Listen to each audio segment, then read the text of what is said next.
أهلا وسهلا يا يمه. منوال الله يا يمه، اش ما يطلع مني ذاك نعمة يا يمه.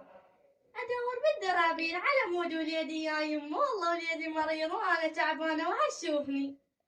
يا يمه اش ما يطلع مني ذاك نعمة يا يمه.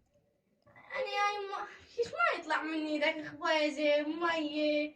ايش ما يطلع مني ذاك يا يمه، همشي أعالج وليدي بيه مرض.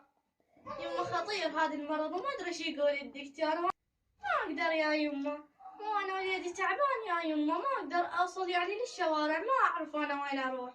حال أفتر بالدرابين وأدق بيت بيت بلكة الله يطوني وكلهم يطردون بيا يا يمه. ما أدري يا يمه، كبيهم ماكو بيهم، ما عندهم حظ وبخت، ماكو بيهم عندهم حظ وبخت.